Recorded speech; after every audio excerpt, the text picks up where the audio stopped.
Message పెట్టు, message నాకు ఇక్కడ కనిపిస్తుంది, నేను దాని ద్వారా కనెక్ట్ అవుతాను. ఓకే, ఫస్ట్ ఆఫ్ ఆల్ చూడాల్సింది, తెలియాల్సింది ఏంటంటే what is a program. So app development చేయాలన్నా, వెబ్ డెవలప్మెంట్ చేయాలన్నా, ఇంకేదైనా కంప్యూటర్ రిలేటెడ్ వర్క్ చేయాలన్నా మనం రాసేవన్నీ కూడా ప్రోగ్రామ్ అనే అంటాం. So what is a program? A program is a step by step instruction given to mission to perform particular task. So ఇది కాస్త కాంప్లికేటెడ్గా అనిపించిన సింపుల్గా ఏంటి అంటే, ప్రోగ్రామ్ అనేది some set of instructions. For example, ఇప్పుడు ఎడిటింగ్ చేయాలి అంటే ముందు టూల్ ఓపెన్ చేయాలి. టూల్ ఓపెన్ చేశాక నువ్వేం చేస్తావు, ఏమైనా ఇంపోర్ట్ చేసుకుంటావు నీ ఫైల్స్, నీకు కావాల్సిన ఇమేజెస్ అయినా ఫైల్స్ అయినా, will be importing them. Okay, ఆ ఇంపోర్ట్ చేసుకున్న వాటిని కట్ చేస్తావు, పేస్ట్ చేస్తావు, డ్రాగ్ చేస్తావు, ఎడిట్ చేస్తావు, వాట్ ఎవర్ నీకు ఏం కావాలో. హలో, ఏం డిస్టర్బెన్స్ ఉందా? మనీ ఓకే, ఇప్పటివరకు చెప్పిందంతా విన్నావా, ఏమి మిస్ అయ్యావా? Okay okay fine. సో నేను ఇప్పుడు చెప్పింది ఏంటి అంటే, what is a program? A program is a step by step instruction given to a machine to perform particular task. Okay, సింపుల్గా చెప్పాలి అంటే, వీడియో ఎడిట్ చేసినప్పుడు లేదా ఫోటో ఎడిట్ చేసినప్పుడు,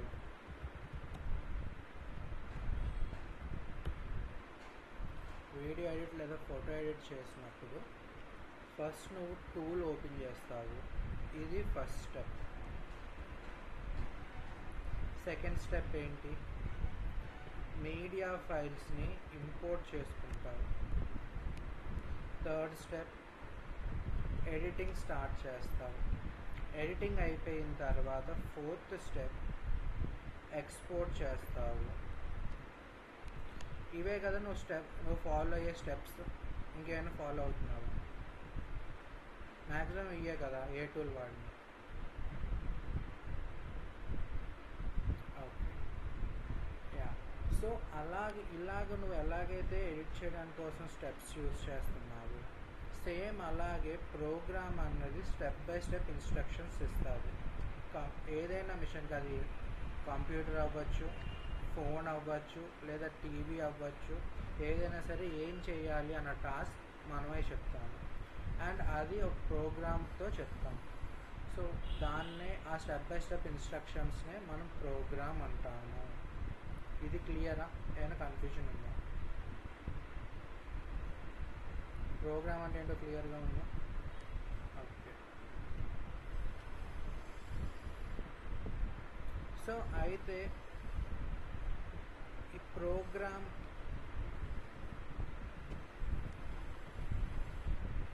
can be given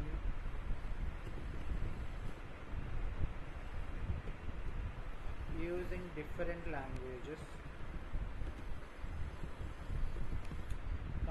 మనం మాట్లాడే భాషలు ఎలాగైతే డిఫరెంట్ లాంగ్వేజెస్ ఉన్నాయో, అలాగే కంప్యూటర్లో కూడా డిఫరెంట్ ప్రోగ్రామింగ్ లాంగ్వేజెస్ ఉన్నాయి.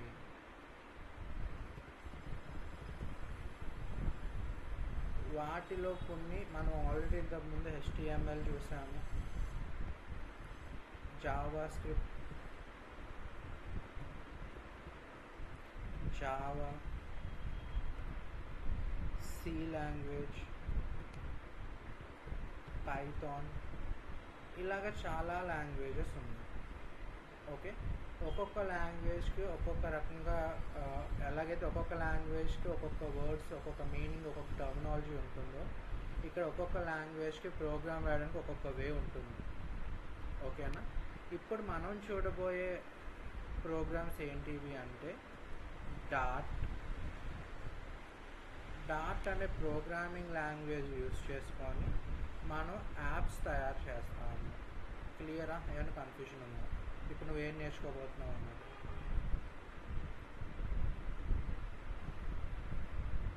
ఓకే, సో డాట్ అనే programming language nearly 2015 or 2015 to 16 మధ్యలో ఇంట్రడ్యూస్ అయ్యింది. And it is introduced by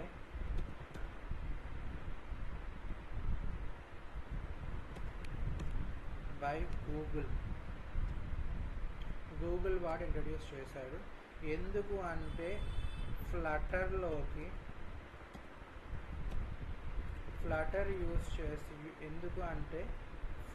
use చేసి యాప్స్ తయారు చేయడానికి.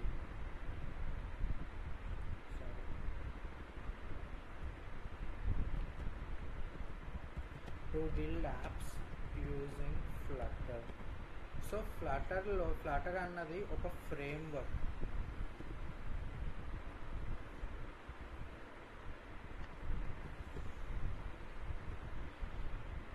ఫ్రేమ్వర్క్ అంటే ఏదైనా లాంగ్వేజ్ బేస్ చేసుకొని తయారైన టెక్నాలజీని ఫ్రేమ్వర్క్ అంటాం. రియాక్ట్ కూడా జావా స్క్రిప్ట్ బేస్ చేసుకొని తయారైన ఒక technology. Okay, so Flutter is a technology which is build based on dot language. ఓకేనా? ఇది క్లియర్గా ఉందా? ఏమైనా కన్ఫ్యూజన్ ఉందా? ఫ్లటర్ అన్నది డాట్ బేస్ చేసుకొని యూజ్ చేస్తాము. So first dot నేర్చుకుంటేనే Flutter use చేసినప్పుడు ఈజీగా ఉంటుంది. ఓకేనా? So first will start with dot. Okay, so dot కోసం నేను స్పెసిఫిక్గా ఏమీ ఇన్స్టాల్ చేయట్లేదు, డైరెక్ట్గా ఆన్లైన్ కంపైలర్ యూజ్ చేస్తున్నాను. క్లియరా? ఏమైనా కన్ఫ్యూజన్ ఉందా? ఇది ఓపెన్ చేయాలి అంటే జస్ట్ డాట్ ఆన్లైన్ కంపైలర్ అని కొడితే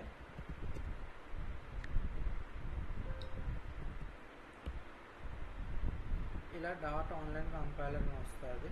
దాన్ని ఓపెన్ చేస్తే చాలు.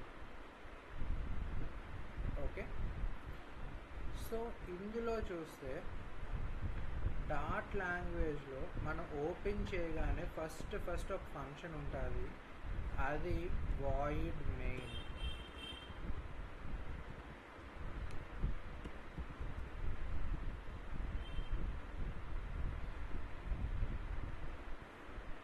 ఈ ఫంక్షన్ అంటే ఏంటన్నా నేను చెప్తాను.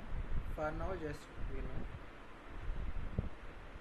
అసలు ఈ డాట్ లాంగ్వేజ్ ఎగ్జిక్యూట్ అవ్వాలి అంటే రన్ అవ్వాలి, నువ్వు రాసిన కోడ్కి తగినట్టుగా అవుట్పుట్ రావాలి అంటే ఈ వాయిడ్ మెయిన్ ఫంక్షన్ నీ ప్రోగ్రాంలో ఉండాలి.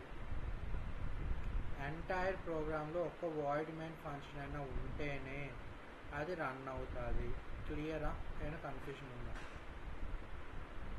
మెయిన్ ఫంక్షన్ యొక్క ఇంపార్టెన్స్ ఏంటి అంటే ఇదే ఫస్ట్ ఎగ్జిక్యూట్ అవుతుంది. Okay, so hope it was clear. So అందుకనే నువ్వు ఆన్లైన్ కంపైలర్ ఓపెన్ చేయగానే నీకు ఇక్కడ వాయిడ్ మెయిన్ ఫంక్షన్ మాత్రం ఆటోమేటిక్గా వచ్చేస్తుంది. ఓకే, సో ఇది నేను రన్ చేస్తే ఇందులో ప్రింట్ అంటే ఓకే, ఫస్ట్ ఆఫ్ ఆల్ ఇంకా ముందుకు వెళ్ళక ముందు ఫంక్షన్ అంటే ఏంటో చెప్పాలి. కొన్ని లాంగ్వేజెస్లో ఫంక్షన్ అంటారు, కొన్ని లాంగ్వేజెస్లో మెథడ్స్ అంటారు. Okay, what ever it is, function are method is nothing but A block of code. అంటే ఇప్పుడు దీన్ని మామూలుగా నువ్వు మ్యాథ్స్ నేర్చుకున్నప్పుడు యూజ్ చేసి ఉంటావు ఆల్జీబ్రాలో. వీటిని ఫ్లవర్ బ్రేసెస్ అంటాము.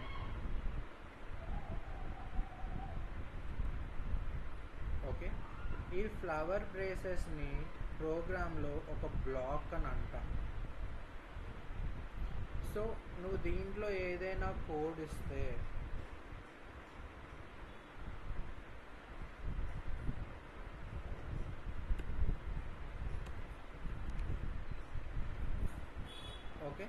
సో ఈ బ్లాక్లోని మనం ఈ కోడ్ ఇచ్చినట్టు అర్థం. బ్లాక్ ఎక్కడ స్టార్ట్ అయింది అంటే 8th లైన్లో స్టార్ట్ అయ్యింది, 10th లైన్లో క్లోజ్ అయ్యింది. ఆ బ్లాక్ మధ్యలో నువ్వు ఒక లైన్ ఆఫ్ కోడ్ ఇచ్చినావు. ఇది క్లియర్గా ఉందా? బ్లాక్ అంటే ఏంటో క్లియర్గా ఉందా? ఏమైనా కన్ఫ్యూజన్ ఉందా? ఓకే. సో ఇప్పుడు ఇదే బ్లాక్కి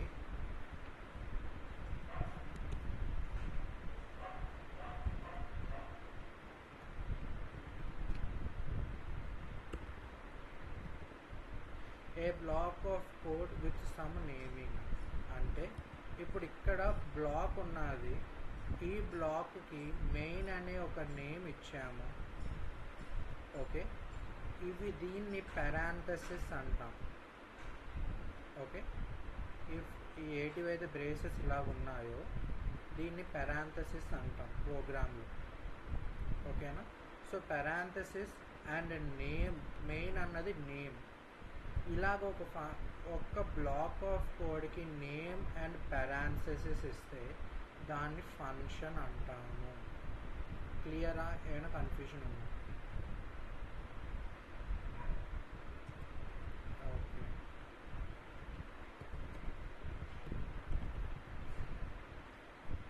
సో అయితే ఈ ఫంక్షన్ వల్ల యూజ్ ఏంటి అంటే this function or method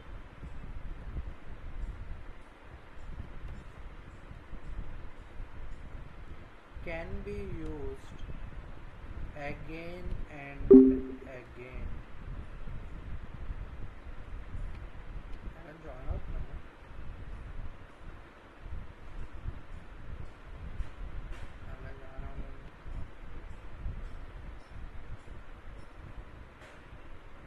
function అయినా మెథడ్ అయినా మళ్ళీ యూజ్ చేయొచ్చు by calling it as per the requirement.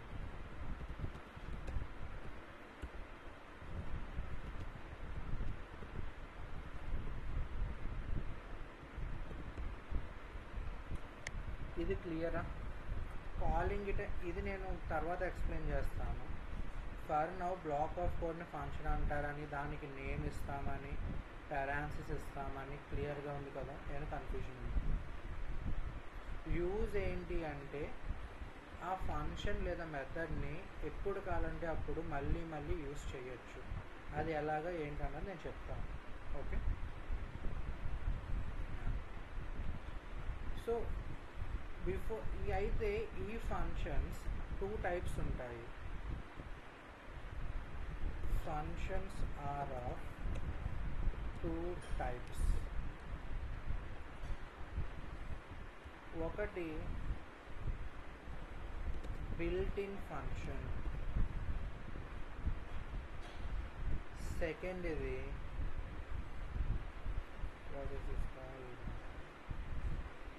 user defined function.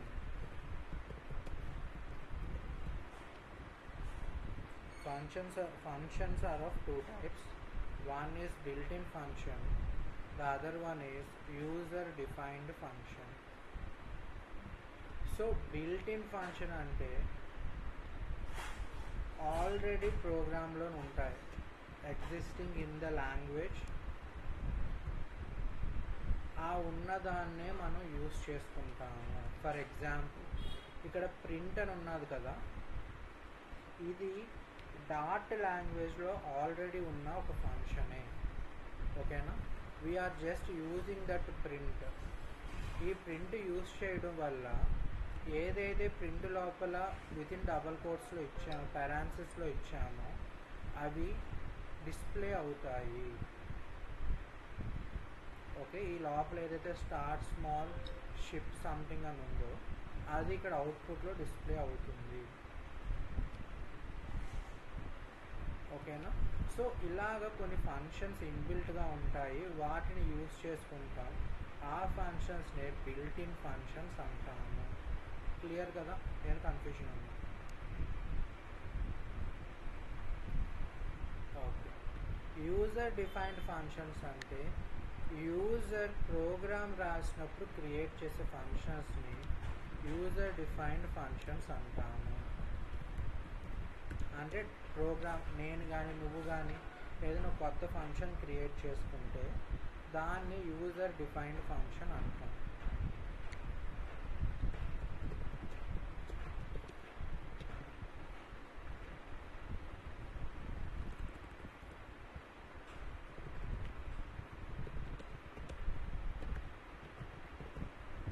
Programmes రాసేవాళ్ళు ప్రోగ్రామర్ అంటారు. ఏదైనా ప్రొడక్ట్ డెవలప్ చేస్తున్నారు, యాప్స్ లేదా వెబ్సైట్స్ డెవలప్ చేస్తున్న డెవలపర్ అంటారు.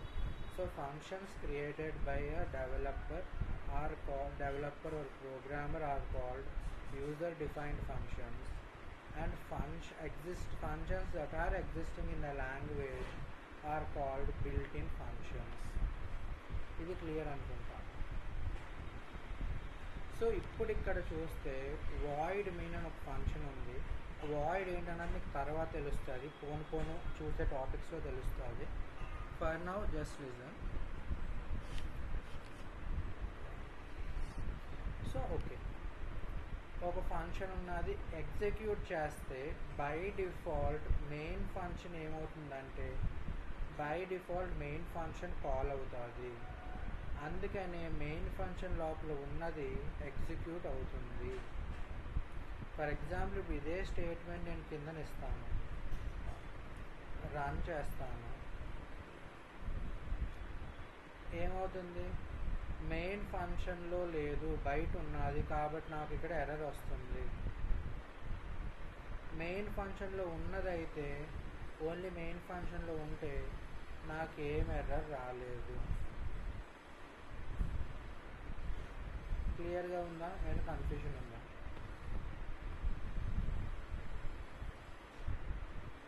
ఓకే,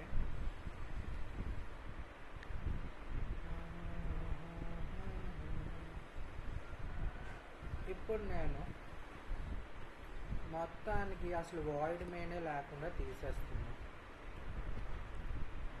ఎవ్రీ లైన్, అసలు ఏ లైన్స్ లేవు. రన్ చేస్తున్నా. ఏమడిగింది? ఇన్వోక్డ్ డాట్ program must have a main function defined. అంటే మెయిన్ ఫంక్షన్ మ్యాండేటరీగా ఉండాలి అని చెబుతుంది. So main function is mandatory, అది డాట్ లాంగ్వేజ్ చెప్తుంది. నేను ఇందాక అదే చెప్పాను. సో మెయిన్ ఫంక్షన్ కోసం వాయిడ్, మెయిన్ ఫంక్షనే కదా అడిగింది, సో మెయిన్ ఇస్తున్నా.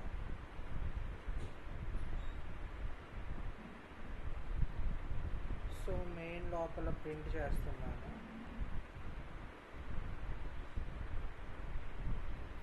జోషి అని నా పేరే ప్రింట్ చేస్తున్నా. I'm running it. Sorry,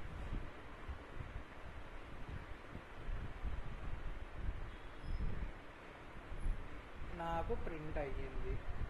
main function execute అయ్యింది, జోషి అన్నది ప్రింట్ అయ్యింది. ఇది క్లియరా? సో మెయిన్ ఫంక్షన్ మ్యాండేటరీ అన్నది క్లియర్గా ఉందా? ఏమైనా కన్ఫ్యూజన్ ఉందా? Okay, so main function is mandatory in dot.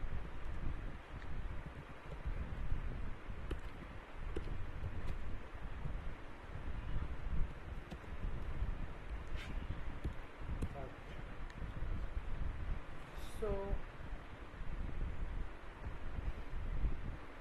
మరి వాయిడ్ ఏంటి? వాయిడ్ మీద నేను ఇచ్చినా నాకు ఎగ్జిక్యూట్ అవుతుంది, వాయిడ్ అన్నది ఇవ్వకపోయినా నాకు ఎగ్జిక్యూట్ అవుతుంది. ఎర్రర్ ఏమీ చూపించట్లేదు. Then what is the use of void?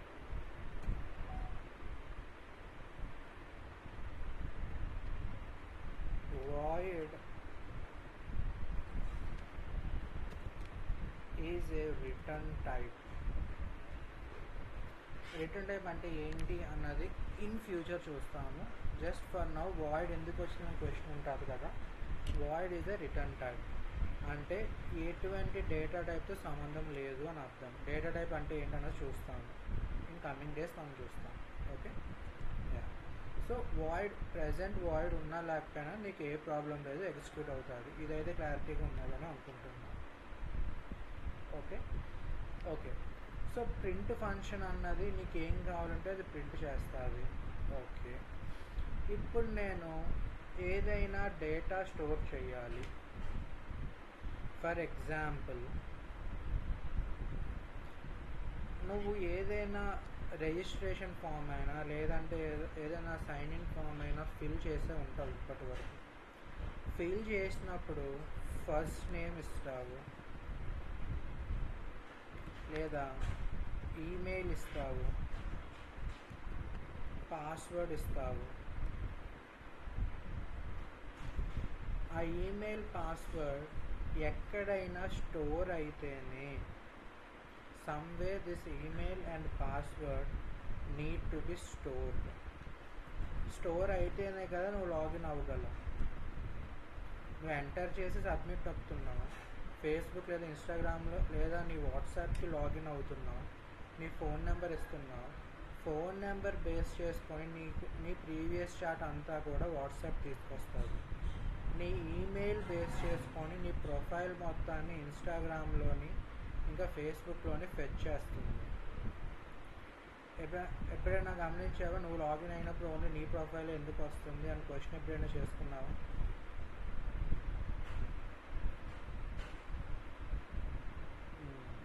So ఎందుకు అంటే నువ్వు ఎంటర్ చేసిన డీటెయిల్స్ ఆర్ స్టోరింగ్ సమ్వేర్. అలాగనే పర్మనెంట్గా స్టోర్ అవ్వవు, టెంపరీగానే స్టోర్ అవుతాయి. టెంపరీగా నువ్వు ఆ యాప్లో లాగిన్ అయి ఉన్నంత వరకు they will be stored temporarily. Okay, so అలా స్టోర్ చేయడానికి we require something called variables. Okay, data. So in one word లేదా వన్ సెంటెన్స్లో చెప్పాలంటే data is stored in variables. Okay, so variables are depends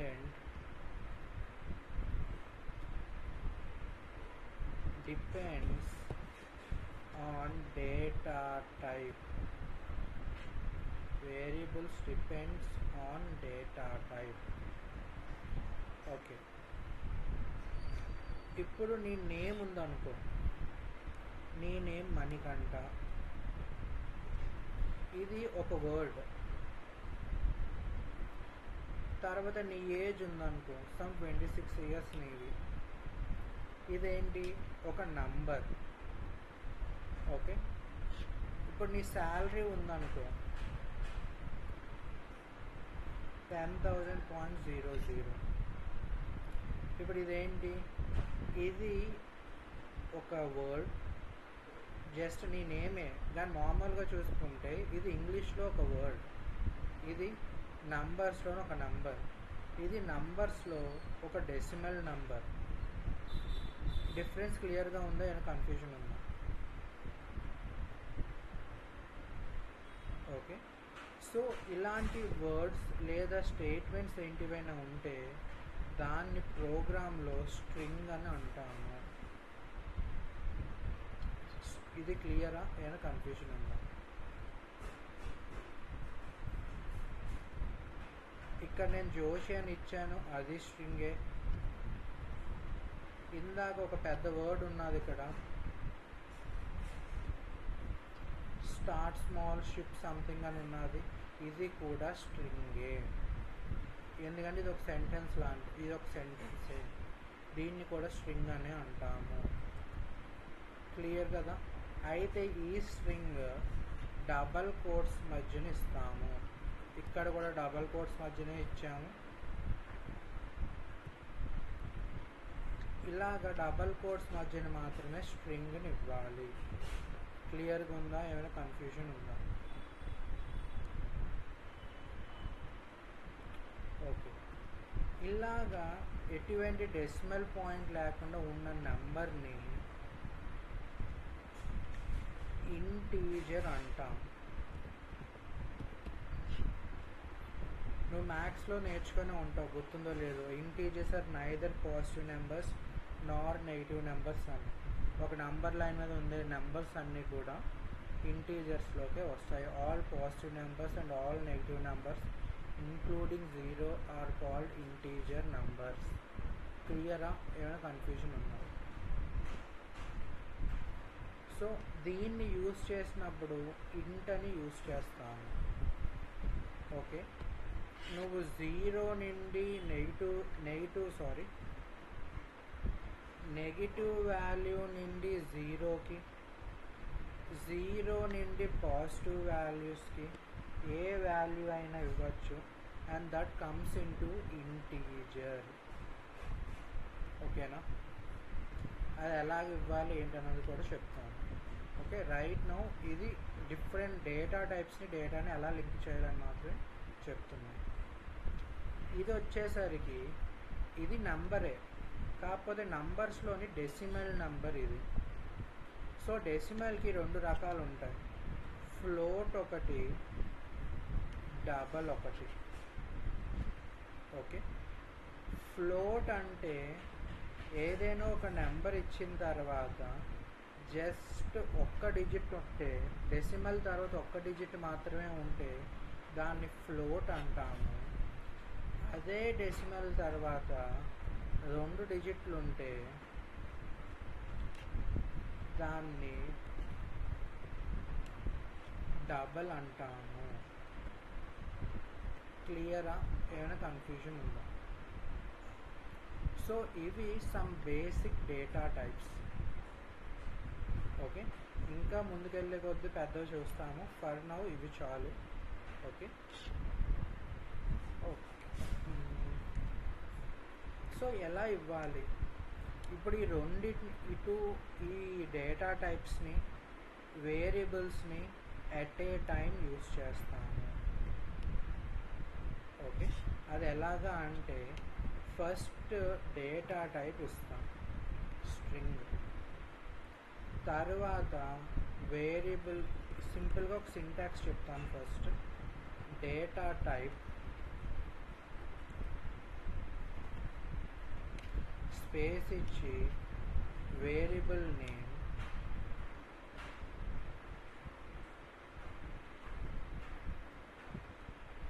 ఈ variable నేమ్కి value ఏదైనా సరే assign చేసుకుంటాం. For example Joshi అనుకుంటే జోషి, లేదు అది స్ట్రింగ్ కాదు ఇంటీజర్ అనుకుంటే 26 అనే నెంబర్, లేదా అది నెంబర్ ఇంటీజర్ కాదు డెసిమల్ అనుకుంటే డెసిమల్ నెంబర్. ఈక్వల్ టు ఇచ్చి ఏదైనా వాల్యూ ఇస్తే దాన్ని వాల్యూ అసైనింగ్ అంటాము. ఓకేనా? ఇక్కడ వరకు క్లియరా? ఇక్కడ వరకు క్లియర్ అంటే ప్రోగ్రాంలో చెప్తాను. ఇప్పుడు for example string name equal to Manikanta, every line తర్వాత సెమీకోలన్ మస్ట్ అండ్ షుడ్. ఇవ్వకపోతే ఇందాక వచ్చినట్టే ఎర్రర్ వస్తుంది. ఇందాక నేను ఇక్కడ ఎర్రర్ ఇవ్వలేదు, సెమీకోలన్ ఇవ్వలేదు, అందువల్ల నాకు ఎర్రర్ వచ్చింది. ఎక్స్పెక్టెడ్ సెమీకోలన్ ఆఫ్టర్ దిస్, దీని తర్వాత సెమీకోలన్ కావాలి అని చెప్తుంది.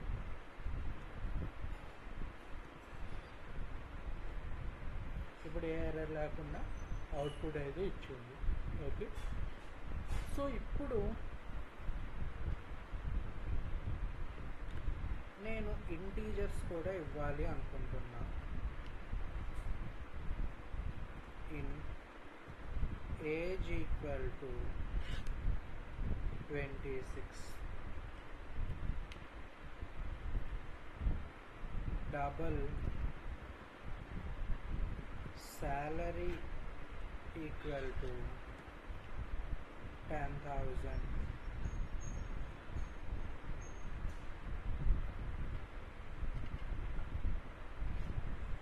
ఇలాగా స్ట్రింగ్ డేటా టైప్ని, ఆ డేటా టైప్ ఉన్న వేరియబుల్ నేమ్ని ఇస్తాము. ఏ డేటా టైప్ అయితే ఇచ్చావో దానికి తగిన వాల్యూ మాత్రమే ఇవ్వాలి. ఒకవేళ స్ట్రింగ్ ఇచ్చిన దగ్గర నేను 25 ఇస్తే రన్ చేస్తే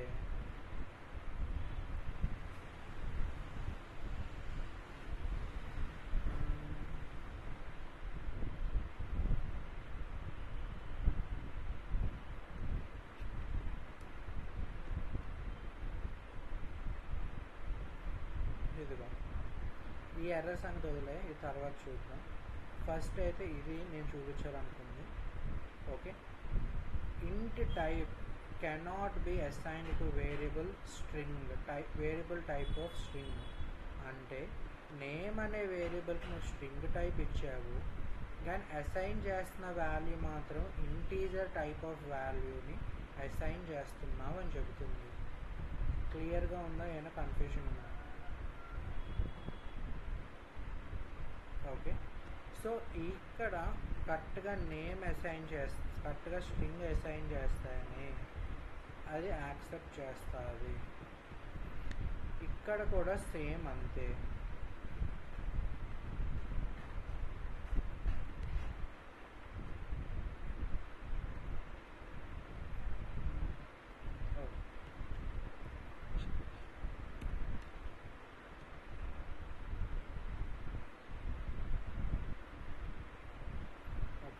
రైట్ నౌ ఎటువంటి ఎర్రర్స్ లేవు, కానీ అవుట్పుట్ ఏమీ రాదు, ఎందుకంటే నేను ఏమి ప్రింట్ ఫంక్షన్ ఎక్కడా ఇవ్వలేదు.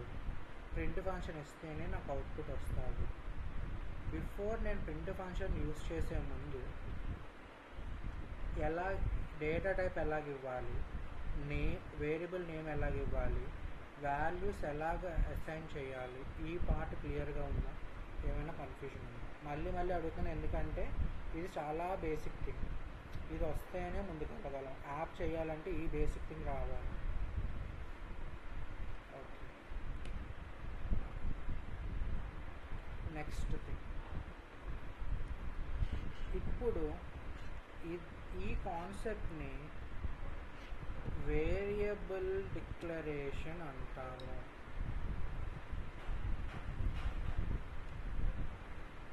ఓకే, ఎప్పుడైతే ఈక్వల్ టు సింబల్ ఇచ్చి వాల్యూస్ అసైన్ చేసామో దాన్ని వేరియబుల్ అసైనింగ్ అంటాము.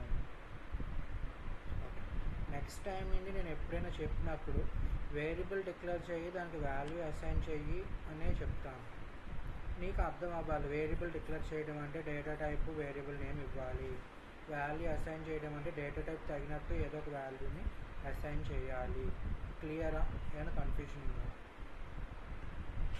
ఓకే, సో ఇప్పుడు accessing variables. Okay, variable accessing variables అంటే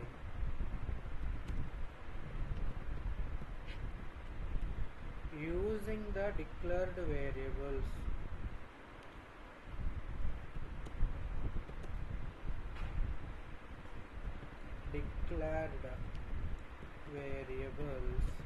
and assigned values.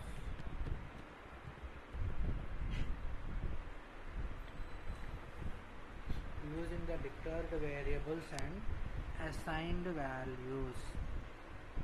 సో ఏంటివైతే వేరియబుల్స్ని ఇప్పుడు డిక్లేర్ చేసామో, ఏంటివైతే వాల్యూస్ని ఇప్పుడు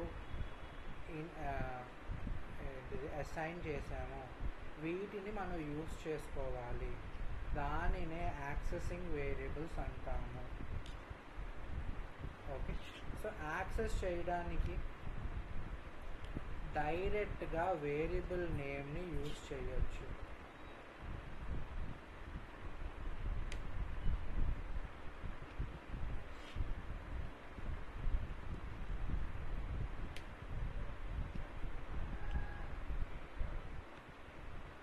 ప్రతి లైన్కి సెమీకోలన్ అయితే ఇవ్వాలి. So run, here is your output.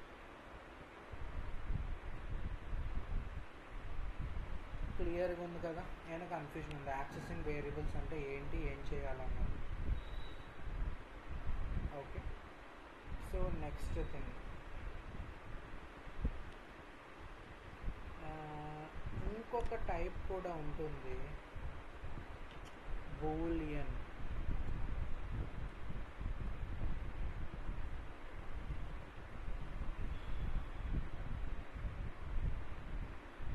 ఇంకా ఒక్కొక్క టైప్ చూస్తాము. బూలియన్ ఏమి లాస్ట్ అని కాదు. బేస్డ్ ఆన్ రిక్వైర్మెంట్ చూస్తాం. బూలియన్ అంటే ట్రూ ఓర్ ఫాల్స్ మాత్రమే చెప్తుంది. చిన్న ట్రూ ఆర్ ఫాల్స్ చదువుకొని ఉంటావు కదా, ఆ ట్రూ ఆర్ ఫాల్స్ స్టేట్మెంట్ చెప్పడాన్నే బూలియన్ అంటాము. దీనికి ఉండే వాల్యూసే ఇవి ప్రీ డిఫైన్డ్ వాల్యూస్. అయితే ట్రూ అన్నది వాల్యూ లేదా ఫాల్స్ అన్నది value. For example, boolean is handicapped.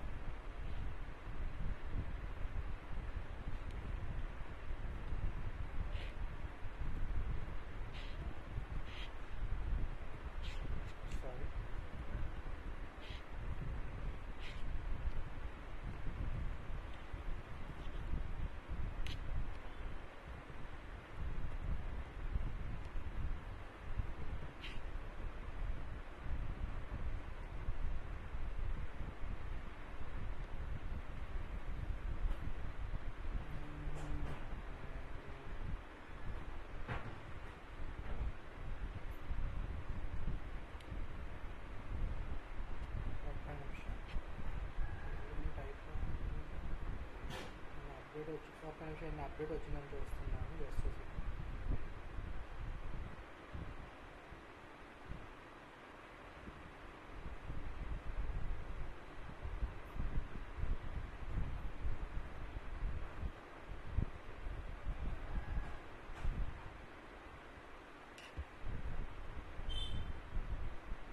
Okay. మామూలుగా అన్ని లాంగ్వేజెస్లోనే ఇలా బూలియన్ అని ఇస్తాను, ఇందులో అయితే బూల్ అని ఇవ్వాలి. I have done that mistake. అది ఒకవేళ ట్రూ ఇస్తే ట్రూ. ఇప్పుడు ఇది క్లియర్గా ఉందా? ఈ రెండు కాన్సెప్ట్స్ క్లియరా? ఏమైనా కన్ఫ్యూజన్ ఉందా? ఓకే.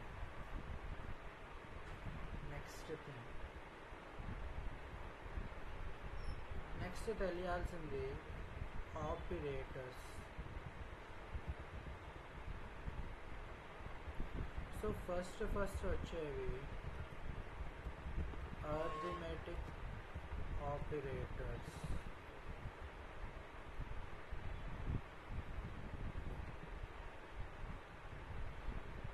సో ఆపరేటర్స్ అంటే డిఫరెంట్ టైప్స్ ఉంటాయి.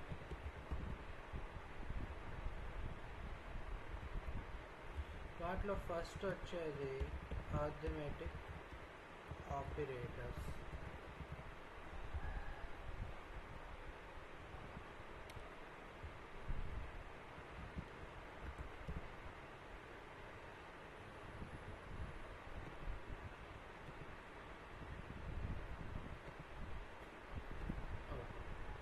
అర్థమెటిక్ ఆపరేటర్స్ అంటే ఏటివైతే సింబల్స్ మ్యాథమెటిక్ మ్యానిపులేషన్స్ కోసం యూజ్ చేస్తాము క్యాలిక్యులేటర్లో, plus minus, into, division,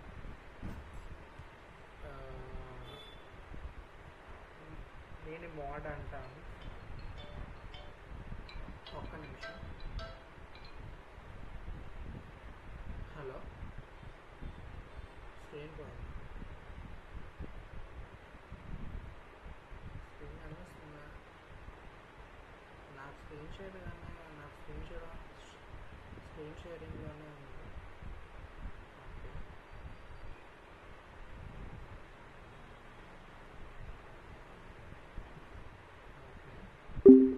okay, network issue వచ్చింది. ఒక్క నిమిషం, నేను మళ్ళీ జాయిన్ అవుతాను.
స్క్రీన్ కనిపిస్తుందా అని?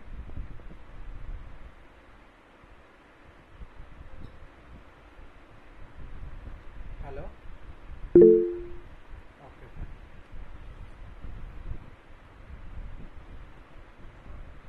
సో అర్థమెటిక్ ఆపరేటర్స్ ఏంటివి అంటే plus, minus, into, division, mode ఇలాగ మ్యాథమెటికల్ ఆపరేషన్స్ పర్ఫామ్ చేయడానికి ఏటివైతే సింబల్స్ని వాడతామో వాటినే ఆపరేటర్స్ లేదా అర్థమెటిక్ ఆపరేటర్స్ అంటాము. క్లియరా? ఏదైనా కన్ఫ్యూజన్ ఉందా? ఓకే, ఇది క్లియర్ అంటే. సో ఇవి కూడా ఆపరేటర్స్లోకి వస్తాయి. సో ఈ ఆపరేటర్స్ని ఎలా యూజ్ చేస్తామో మీకు ఆల్రెడీ తెలుసు. రెండు నెంబర్స్కి మధ్యన పెడతాము. For example 25 plus 64. ఓకే, దీనికి వచ్చే వాల్యూ ఏదైనా అవ్వండి. ఇప్పుడు మన కాన్సెప్ట్ ఆ వాల్యూ గురించి కాదు. ఓకే, ఇది ఆపరేటర్. మధ్యలో ఉన్న ఈ సింబల్ ఏదైతే ఉందో ఇది ఆపరేటర్. ఆపరేటర్కి లెఫ్ట్ సైడ్ రైట్ సైడ్ ఉన్న వాటిని ఆపరెంట్స్ అంటాము. సో సింపుల్గా చెప్పాలి అంటే ఆపరెంట్ మధ్యలో ఆపరేటర్, తర్వాత మళ్ళీ ఆపరెంట్ వస్తుంది. క్లియరా? ఏమైనా కన్ఫ్యూజన్ ఉంది? ఓకే ఓకే, దీన్ని లెఫ్ట్ ఆపరెంట్ అంటాము. ఆపరేటర్కి లెఫ్ట్ సైడ్ ఉంటే లెఫ్ట్ ఆపరెంట్, రైట్ సైడ్ ఉంటే రైట్ ఆపరెంట్ అంటాము. ఓకే, సో ఈ రెండు ఆపరెంట్స్ని యూజ్ చేసుకొని నువ్వు ఏదైతే సింబల్ ఇచ్చావో అక్కడ ప్లస్ చేయమంటే ప్లస్ చేస్తుంది, మైనస్ వాడితే సబ్స్ట్రాక్ట్ చేస్తుంది, యాస్ట్రిక్ ఇది వాడితే మల్టిప్లై చేస్తుంది, ఇది వాడితే ఇంటూ డివిజన్ చేస్తుంది, ఇది కూడా డివిజనే చేస్తుంది. But there is a difference. ఇదైతే కంప్లీట్గా డిఫరెంట్, ఇది ఇప్పుడు అక్కర్లేదు ఫర్ నౌ. ఓకే, అండ్ ఇది ఇదైతే పవర్ని ఇస్తుంది. జనరల్గా మ్యాథ్స్లో 2 స్క్వేర్ ఉంటుంది, 3 స్క్వేర్ ఉంటుంది. వాటి వాల్యూస్ ఏంటన్నది మనకు తెలుసు. 2 స్క్వేర్ అంటే 2 2s are 4, 3 స్క్వేర్ అంటే 3 3s are 9. అంతే కదా. సేమ్ అలాంటి ఆపరేషన్స్ పర్ఫామ్ చేయడం కోసం ఈ డబుల్ ఆస్ట్రిక్ ఇస్తాము. ఇది ఇక్కడ వరకు ఫస్ట్ క్లియర్గా ఉందా? ఏమన్నా కన్ఫ్యూజన్ ఉందా? ఓకే, సో అర్థమెటిక్ ఆపరేటర్స్లో first thing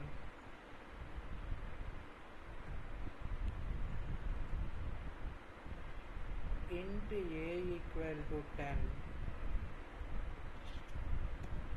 int b equal to 20, print a plus b.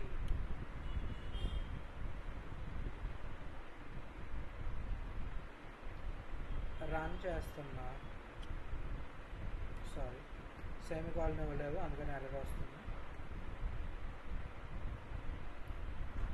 10 + 20 30 కాబట్టి a + b చేస్తే నాకు 30 వచ్చింది ఇక్కడ. క్లియరా? ఏదైనా కన్ఫ్యూజన్ ఉందా? సేమ్ ఇలాగా నేను అన్ని రకాల మ్యాథమెటికల్ ఆపరేషన్స్ చేయొచ్చు.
సో ఇది అవ్వట్లేదు, దీనికి వేరేది అనుకుంటా.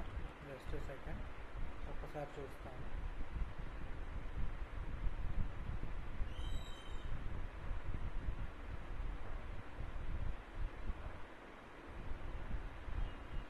ఓకే, ఎక్స్పోనెంట్ అది మారింది, నేను చెప్తాలే అది.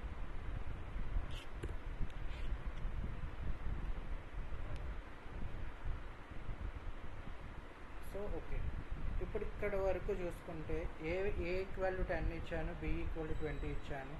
ఫస్ట్ ఏ ప్లస్ బి చేశాను, 10 + 20 = 30. తర్వాత ఏ ఇంటూ బి చేశాను, అంటే 10 × 20 చేశాను, 200 వచ్చింది. ఓకే, తర్వాత ఏ మైనస్ బి చేశాను, అంటే 10 - 20 చేశాను, సో -10 వచ్చింది. ఏ బై బి అంటే 10/20 చేశాను, 0.5 వచ్చింది. ఏ mod 10, ఏ mod 10 అంటే 10 వచ్చింది. ఎలా వచ్చింది? ఇక్కడ వరకు అయితే నీకు క్లారిటీగా ఉంటుంది, ఇది క్లారిటీగానే ఉంటుంది, ఇది మాత్రం చిన్న డౌట్ ఉండొచ్చు. ఓకే, సో ఏంటన్నది క్లియర్ చేస్తాను, జస్ట్ సెకండ్. జనరల్గా డివిజన్ చేసినప్పుడు ఇక్కడ ఒక నెంబర్ ఉంటుంది, మధ్యలో ఒక నెంబర్ ఉంటుంది. ఇలాగ డివిజన్ చేసినప్పుడు 2 5s are 10.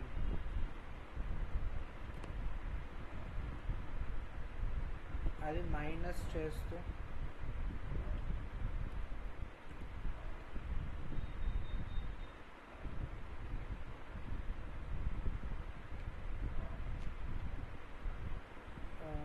ఇది 2 5s are 10, 0. ఇలాగే కదా నువ్వు జనరల్గా ఎప్పుడు డివిజన్ చేస్తావు. ఇది ఫస్ట్ క్లియర్గా ఉందా డివిజన్ ఎలా చేస్తామన్నది? ఏమైనా కన్ఫ్యూజన్ ఉందా? ఓకే, సో దీంట్లో దీన్ని ఏమంటాం? కోషియంట్ అంటాం, దీన్ని రిమైండర్ అంటాం. ఆల్రెడీ చిన్నప్పుడు మ్యాథ్స్లో చదువుకున్నదే. మనం ఇది యూజ్ చేసి డివిజన్ చేసినప్పుడు, ఇది యూజ్ చేసి డివిజన్ చేసినప్పుడు ఇలాగే ఆపరేషన్ పర్ఫామ్ అవుతుంది. కానీ ఇది యూజ్ వాట్ ఇస్ దిస్, ఇది యూజ్ చేస్తే కోషియంట్ని ఆన్సర్ కింద చూపిస్తుంది. అదే ఒకవేళ మాడ్ ఈ సింబల్ని యూజ్ చేస్తే రిమైండర్ని ఆన్సర్ కింద చూపిస్తుంది. క్లియర్గా ఉందా? ఇప్పుడు ఎందుకు ఇక్కడ 10 వచ్చింది, ఎందుకు 0.5 వచ్చాయి అన్నది క్లియర్గా ఉందా? ఏమైనా కన్ఫ్యూషన్ ఉందా? నువ్వు కావాలంటే 20కి 10/20 చేసి చూడు, నీకు రిమైండర్ 10 వస్తుంది, కోషియంట్ దగ్గర 0.5 వస్తుంది, నీకు అయ్యే అవుట్పుట్స్ కింద చూపించింది. ఓకేనా? ఇది 10 సార్లు 0 వచ్చినంత వరకు చెయ్యదు, ఓన్లీ 1 టైమే చేస్తుంది. ఆన్సర్ ఎంత వస్తే అంత చూపించేస్తుంది. ఓకేనా? Yeah, so okay, next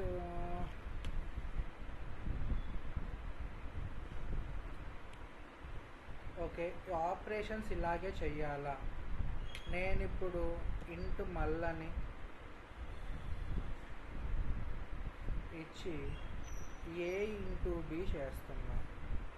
so already ఏ ఇంటూ బి చేస్తే మనకి ఆన్సర్ వచ్చింది, అది 200 వచ్చింది. ఇప్పుడు ఇలా చేసినప్పుడు కూడా నాకు ఆన్సర్ 200 వస్తే ఇలా కూడా చెయ్యొచ్చు అనే అర్థం.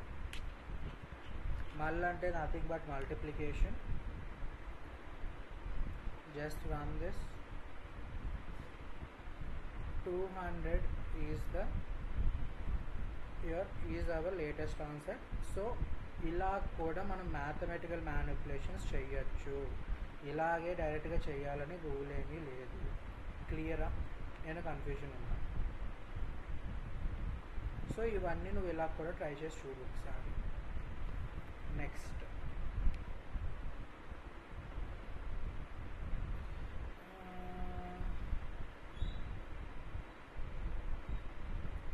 ఓకే, ఫస్ట్ అయితే ఈ రోజుకి ఇది చాలు, ఒకసారి గో త్రూ అవ్వు. ఓకే, నేను డైరెక్ట్గా ప్రాక్టికల్గా చెప్పాను, ఒకసారి థియరిటికల్గా కూడా వెళ్ళు. ఓకే, వెబ్సైట్ నేమ్ వచ్చేసరికి W3 Schools.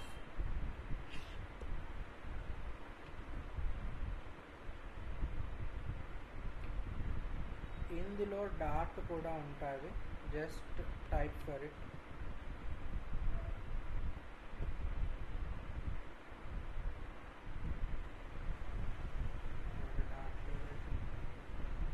Okay, no issue, వేరే వెబ్సైట్ చూద్దాం, పర్లేదు.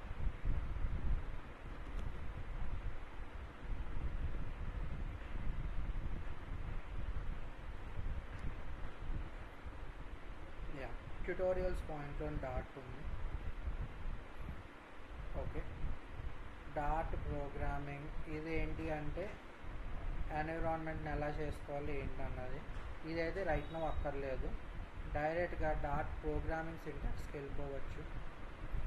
నేను ఏంటివైతే కాన్సెప్ట్స్ ఇప్పుడు చెప్పబోతున్నానో ఆ కాన్సెప్ట్స్ అన్నీ దీంట్లోని చూపిస్తున్నాడు. ఓకే, సేమ్ మనం ఏంటివైతే చూసామో అలానే ఉంటుంది, డిఫరెన్స్ అయితే ఏమీ ఉండదు. ఓకే, ఫైల్ నేమ్ ఎప్పుడు కూడా డాట్ తోటి ఉండాలి, ఇది నేను మిస్ చేసిన పాయింట్. డాట్ ఫైల్లో ఎప్పుడు కూడా మెయిన్ ఫంక్షన్ ఉండాలి. ఓకే, ఇవన్నీ వదిలేస్తే జస్ట్ డైరెక్ట్గా అంటే ఇప్పుడు దీంట్లో ఎలా ఉందంటే నువ్వు నీ సిస్టంలో డాట్ ఇన్స్టాల్ చేసుకొని చేస్తే ఎలా ఉంటుందో ఆ మెథడ్లో చెప్తున్నాడు. నేను ఎలా చెప్తున్నానంటే డైరెక్ట్గా టెస్టింగ్ టైం వేస్ట్ చేయకుండా డైరెక్ట్గా ప్రోగ్రామ్లోకి వెళ్ళిపోమని చెప్తున్నాను. ఓకేనా? యా, ఇన్స్టాలేషన్ అవన్నీ నేనే దగ్గరుండి చేయిస్తాను. రైట్నో ఫస్ట్ ఈ కాన్సెప్ట్స్ నేర్చుకుంటే అప్పుడు అవన్నీ చూడొచ్చు. సో నేను ఇదంతా కూడా పంపిస్తాను.